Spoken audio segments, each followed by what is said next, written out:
As Dean of the University of Chicago Harris School of Public Policy, I have the great pleasure of welcoming the graduates of the class of 2020, their friends, their families, who join us virtually from around the world to this year's diploma ceremony. None of us could have imagined that I'd be addressing you from across the miles as we honor the accomplishments of our graduates and confer upon each of you your diplomas following the tradition of this great university. I know there can be no substitute for the magnificence of the university's in-person ceremonies, and we've ensured that you'll have that opportunity next year when we can safely gather on campus as a special part of the 534th Convocation. As you listen to each of our speakers, my wish for you today is that you feel and know how proud the Harris community is of you, our graduates. I would now like to introduce Jeremy Edwards, Senior Associate Dean of Academic and Student Affairs at Harris, who'll provide a few remarks and introduce our student and alumni speakers before the presentation of diplomas. Greetings, everyone, and welcome. Today is a truly special day for all of us in the Harris community. We are all here to celebrate the accomplishments of our graduates. But we are also here to acknowledge and celebrate the contributions of the parents and families and friends joining us as well. To the parents and families here with us today, congratulations to you. Your graduate is sitting here because of your support, and graduating from the University of Chicago is really something special. And I have no question each of you are so proud. Thank you for being with us today. It really is remarkable how many people contribute to the overall student experience at Harris. Our objective at Harris is to make absolutely certain that we collectively create an environment whereby the exchange of knowledge can take place without compromise. This exchange happens both inside and outside the classroom, and even today, even virtually. The partnership between our world-class faculty and incredible student-facing staff is also unique. Together, we are all part of the recipe and what makes the student experience at Harris. Graduates, more than you will ever know, we've enjoyed participating in this experience with you, and our work and careers are fueled by witnessing the kind of impact and influence you will ultimately have. And even when things are dramatically different for all of us, your future is what ultimately motivates us to do what we do for a living. And I want to acknowledge and show my personal gratitude to everyone joining us today for participating in this long-standing commitment to a world-class learning experience for all of our students. Graduates, we hope the student experience at Harris for you proves to be meaningful, transformative, and everlasting. I know that at events like this, it's common to offer advice and to motivate you to do something great in the future. But you're not just the future. In fact, you are indeed the present. We all find ourselves in a bizarre and uncertain world at the moment, and there are certainly needs right now that demand your attention. And as a recipient of a diploma from the University of Chicago, you now carry an obligation forever to be a driver of serious and positive influence in the world. You now possess skills that give you that power. And you can identify problems that many others cannot, and you can also find the answers that many cannot. And I encourage you to translate your skills and experience here at Harris into something useful and positive for as many people as you possibly can. I encourage you also to be the people now that insists on better in every way. Be the last people to accept things as they are, and be fearless. Many in the world will now perceive you as the smart one at the table, and that's certainly true. But I believe the policy world of today thirsts for smart people who are also guided by principle. And I encourage you to please deploy your skills and ambition to do good. At Harris, we teach you to think harder than anyone else, and I'm sure you remember that. You will quickly realize that upon re-entering the workforce, you will in fact think harder than everyone. But please be reminded that you should also do harder than anyone else. Thinking is great, and knowing is great, but doing is required to drive real impact. Be the person that can do both. At some point in your career, you will feel the pressure to keep empathy out of your work, and you may have already experienced that. But personally, I don't buy that. Don't accept this false premise. You can be both smart, data-driven, and still care about people and serving others. And I urge you to go be that person. You will do great things, many of which will exceed your own expectations. And we here at Harris will be watching in admiration of everything that you accomplish, both big and small. We are all so very proud of you. Please join me in congratulating our graduates. The student voice is crucial to who we are here at Harris. It is the most authentic narrative we can offer as a school. And so I'm so thrilled to introduce this year's student speaker, Luis Recalde Ramirez. Luis is from Paraguay, and he is an MPP candidate as well as a Fulbright scholar at the Harris School. He has also served as the Vice President of Harris Student Government this past year. Luis is passionate about international development and wants to contribute to the creation of evidence-based policies for poverty reduction and inclusive economic development. As part of the Harris community, he also served as a teaching assistant for Harris Math Camp, the Harris Writing Program, and one of our most popular courses, Program Evaluation. Prior to coming to the Harris School, Luis worked for the Korean Trade Investment Promotion Agency for its office in Paraguay as a business consultant and market analyst, conducting market research and promoting business partnerships between Korea and Paraguay. Luis holds a bachelor's degree in international relations and political science from Seoul National University in South Korea. Please join me in welcoming Luis Recalde Ramirez. Dear family, friends, faculty, Harris staff and leadership, dear class of 2020. Here we are, graduating, in a manner none of us would have ever expected. As much as I feel extremely honored to be the student speaker this year, I really hope I will be the first and the last one to have to do this virtually. But I like to think positive. The fact that we are having a virtual graduation makes our class of 2020 extra special. There is no way we will be forgotten in times to come. We are making history. In the 1 or 2 years that we spent an important part of our lives together, we have experienced an array of emotions, from the joy and excitement of meeting new friends to the pain and sadness of losing a beloved classmate. My thoughts go to the family of my dear friend Cecilia Shao, who left this world almost exactly a year ago and who would have been sharing this moment with all of us. These are challenging times. There is no way we can deny that. And while words are just words and a simple acknowledgement won't ever be enough, I want to express my most genuine recognition to you, my fellow Harris graduates and friends, for all the effort, for all the tears, for all the anxiety and the sleepless nights. You have shown strength and resilience in the midst of such unprecedented, difficult times. Over the past 3 weeks, we have all grieved and protested the unjust deaths of George Floyd, Ahmaud Arbery, Breonna Taylor, and many other Black Americans. We have expressed our anger against racism and discrimination. We have repeated countless times that no one should ever suffer from hate and violence because of the color of their skin.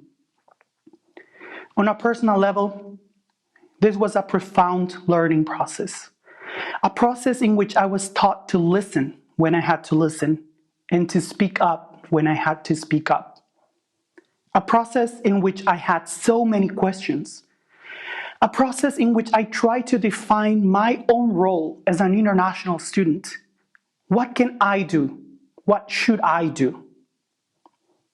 If injustice, discrimination, racism, xenophobia don't have boundaries, why should we place geographic limits on our anger against them and on our voices against them? Wherever we are in this world, we all have a responsibility to say no to hate. And if there is a beautiful thing that I have seen happen in the midst of such painful times, is that many of you, my dear classmates, have shown initiative, determination, and so much love over the past 3 weeks. Yes, we can always do more and better, but seeing you offer support in your own communities, actively participating in the protests, devoting your time and your energy to organize and mobilize others, raising awareness in social media, those are all actions that speak loudly. First, about how amazing human beings you are, and second, about what outstanding policy professionals you will become after today. For all of this, fellow graduates, we are making history together as a community, as a family. And speaking of family, if there are people who have probably endured hardship even more than us during these 2 years, those are our families. Whoever you call family, your parents, your partner, a close friend, our support network deserves today all the cheers and applause. Most of us who attended Harris lived far from our families, many even thousands of miles away. How gratifying must it be for them to know that we have made it? I take this moment to pay a sincere tribute to our families. And I encourage you to reach out today to the person or the people who, although we're probably not able to help you with the problem set or coding, have always had words of encouragement, an honest smile, or we're just simply there for you. Say thank you to them. Because in this path we call graduate school, they lent us a hand to stand up when we fail, and were silently holding the light for us all alone, especially when it felt like it was getting too dark. I would like to address my family in particular, who in better circumstances would have been here with me today celebrating this great accomplishment, but who are still watching and rooting for me from our home in Yaguarón, Paraguay. Mamá Gloria, Papá Edgar, por todos esos momentos que estuvieron para mí, gracias. Les dedico este gran logro. Por ojalhueterei, awillevete. It was leaving my home and my family that I began this journey to Chicago in September 2018. I came to Harris seeking something that I thought I lacked in my professional career: the quantitative dimension of policy. I wanted the skills to produce evidence-based social impact. Bad news at the very beginning of this path. I was 5 days late for math camp. And that's probably all you need to know when I tell you that the first quarter at Harris hit me hard. I then questioned my choices and my skills. I did not feel prepared at all. And I was completely outside of my comfort zone. I remember back then making a drastic decision. I would not join any Harris student organizations or any community activities. I had to study harder. I know that many of you felt the same way. But then it happened. I became Harris Student Government Vice President in the spring of 2019. I had broken my own rules. How did that happen? Well, after all, like all of you, I am a policy person. What can I do? Being engaged is part of who I am. But beyond that, being engaged felt like the right thing to do for my community. When I was elected, I told myself that if I could use that position to make the life of at least one of my classmates better at Harris, then it would all have been worth it. A huge shout out to my dear HSG President, Dora Gonzalez, and the fantastic HSG team we had during the term 2019-2020. Thank you for your tireless dedication to our Harris community. Dear classmates and friends, look at yourselves now. How much different are you from that scary first quarter? How much more have you learned, and how much more engaged are you with our community? I, for one, feel extremely proud of the progress I have made during these 2 years. We have all received an excellent education that has transformed us positively during that time, and I will be forever grateful to the faculty and staff that made that happen. But what has marked my experience at Harris the most, with no doubt, has been interacting with you. It turns out that joining Harris Student Government was the best decision I could have ever made. And I know that you will feel the same. Joining that HSO, getting to know your micro or stats group members better, participating in that volunteer program, or simply engaging in a conversation with a classmate at the Harris Forum. All of those things shaped your Harris life beyond just academics. We came to Harris seeking a policy degree, but we are leaving with a lot more. We have learned so much from this community we belong to, this vibrant and diverse community, with friends from all over the world, with people interested in a wide variety of policy areas, and classmates with amazing backgrounds that enriched our experience in ways we could hardly express in words. It is that community that I want to highlight today as Harry's most valuable gift to us. Each of us today is set to go on our own paths. We have the tools to confidently go where our passions guide us and become brilliant policy professionals. Some of us will end up working in health policy, others in international development. Some will do finance and others public service. Some will choose academia and others the private sector. We are all different, diverse, unique. Remember that in that uniqueness, we are all part of the great Harris 2020 community. A community that, with all it has been through, has had room for companionship, hope, and optimism. Here we are. We did it together.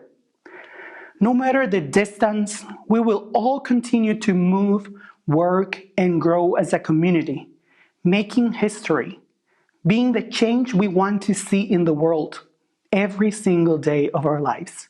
Congratulations, class of 2020. Harris has a long-held tradition. Each year at graduation, we invite an alumna of the school to return and offer a message to the graduates. This year's Distinguished Alumnus speaker is Daniel Ash. Daniel is Associate Vice President of Community Impact at the Chicago Community Trust. He previously served as the Trust Chief Marketing Officer from 2013 to 2019. And prior to joining the Trust, he spent 10 years as Vice President at Chicago Public Media, production home of WBEZ, Chicago's primary NPR station, This American Life, Sound Opinions, Wait, Wait, Don't Tell Me, and Vocalo.org. In this senior management role, Daniel was responsible for the organization's two largest revenue categories, corporate sponsorship and individual giving, and he led double-digit growth during his tenure. Additionally, he oversaw marketing and strategic partnerships, and he was a key voice in shaping Chicago Public Media's overall strategic focus. Daniel's professional career has been focused on developing and using marketing and communication tools to advance social causes.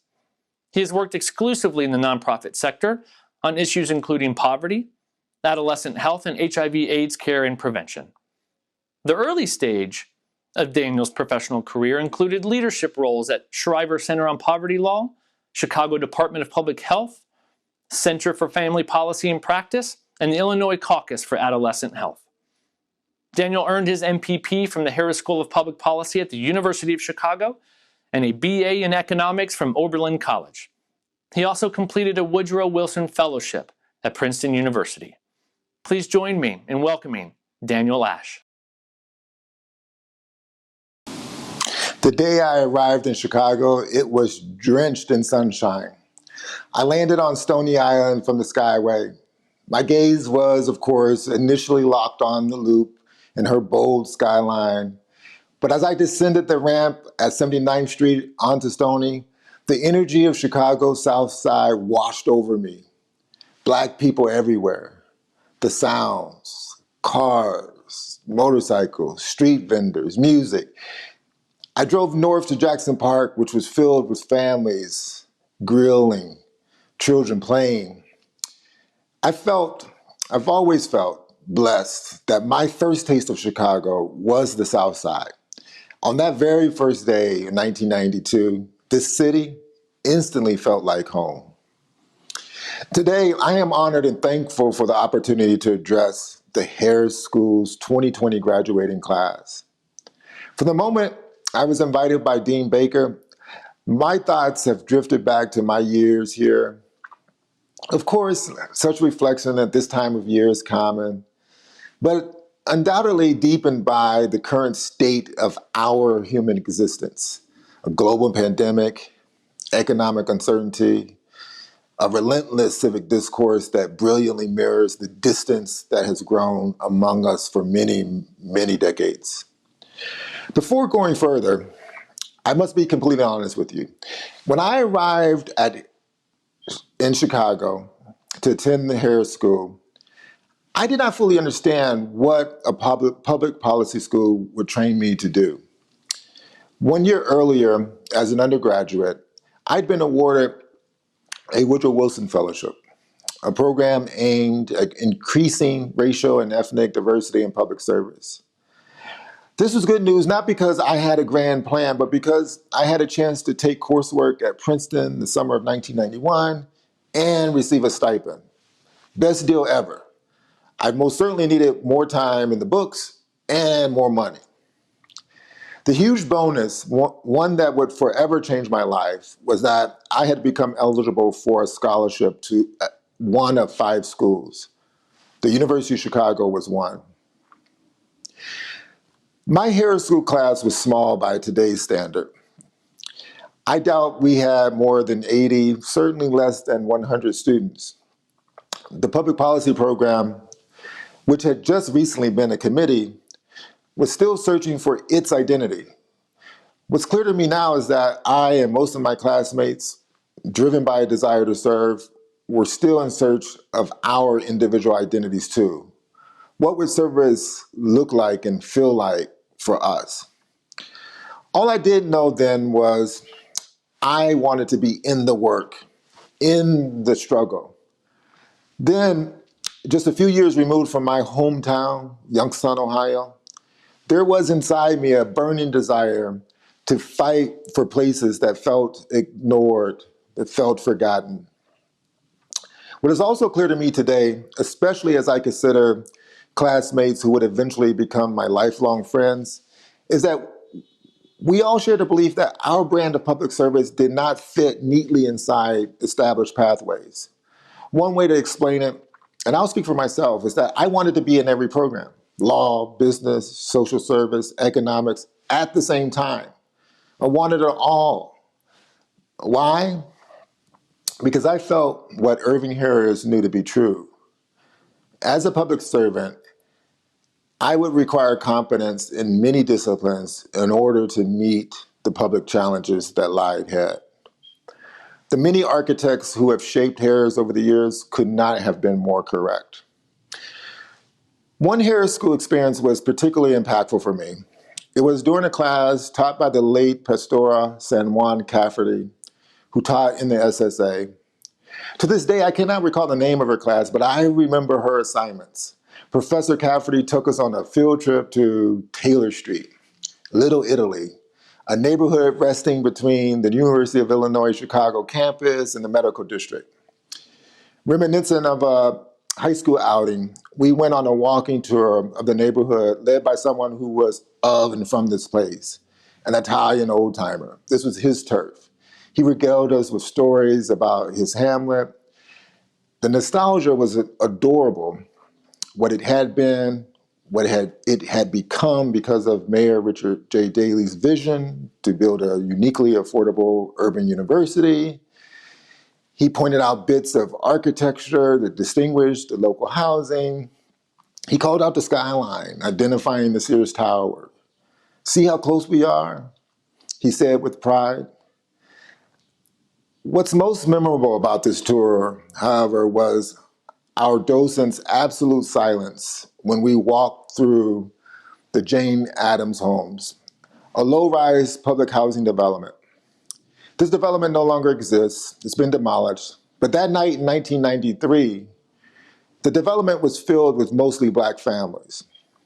And as we walked among Black life, no one acknowledged the people or the place.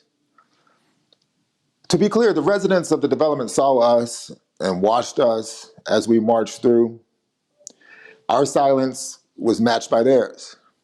As we proceeded, I can still remember noticing the sound of everyday life restarting in our wake, the natural soundtrack of this neighborhood within a neighborhood resuming.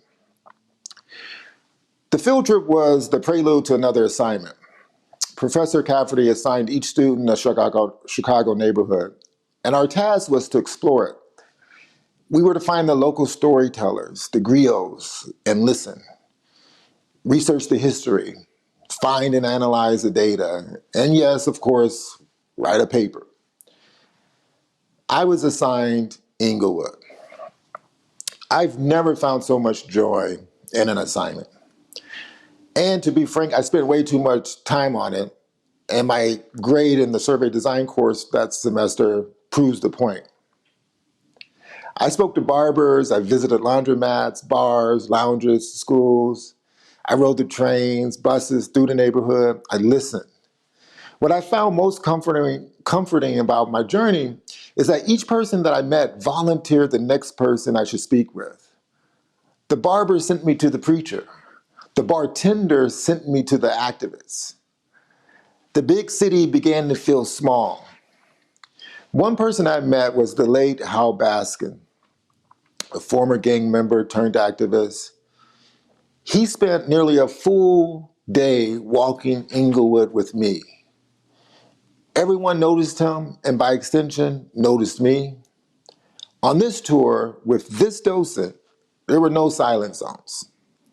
I proudly wrote and submitted my paper, and about a week or so later, Professor Cafferty stopped me along 60th Street and asked me to see her during her office hours. It's been 27 years since I walked into that office, and yet I remember so vividly this conversation. She noted that I clearly put a lot of work into the paper, and she asked what motivated me to put so much into it. My response was simple, and upon reflection, possibly too curt. We walked through a Black neighborhood on the near West Side, and our guide did not say a word.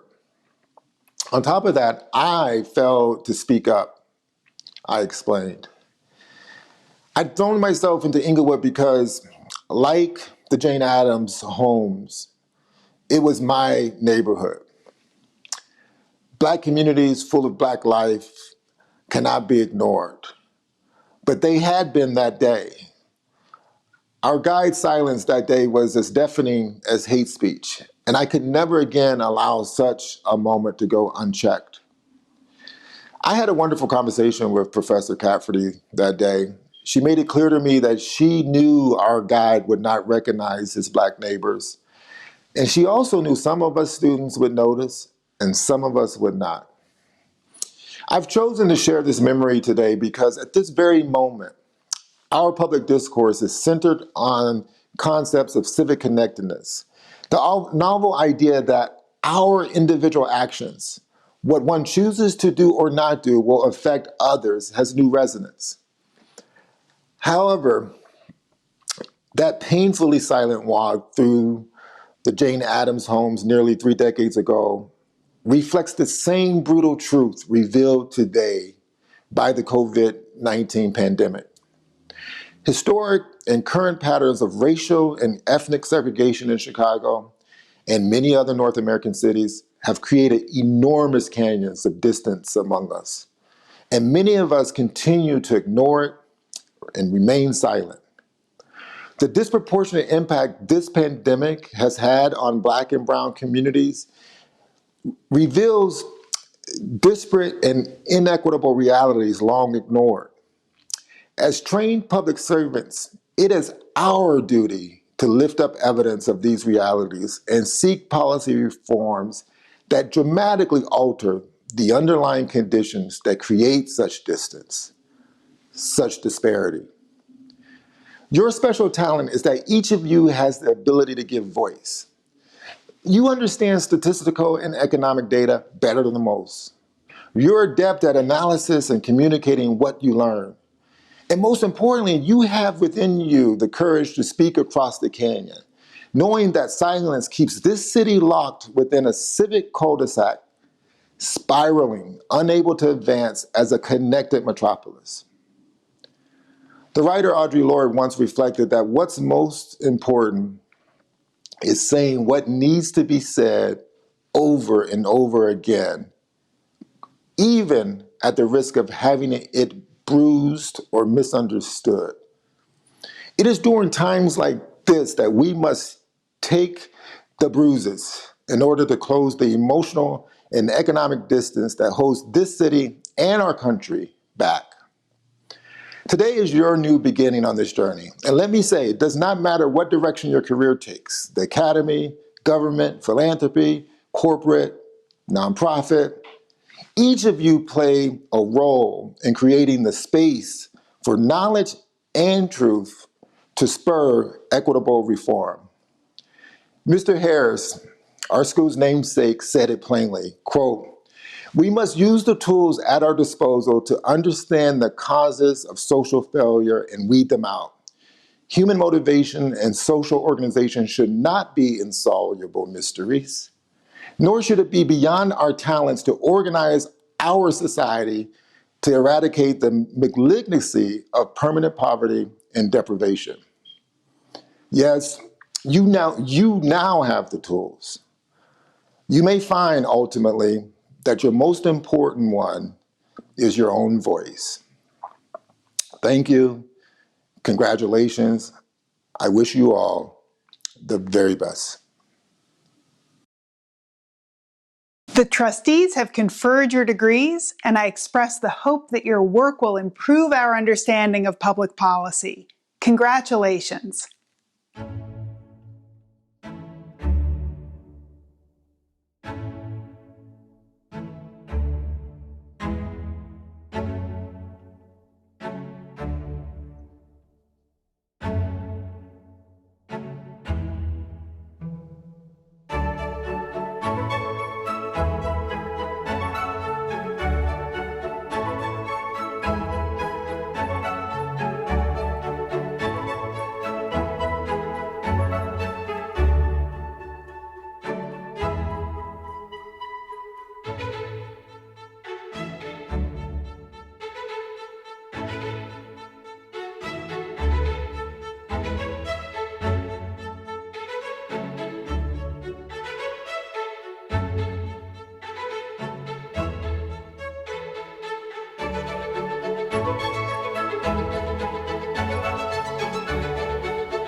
Class of 2020, congratulations again. You did it!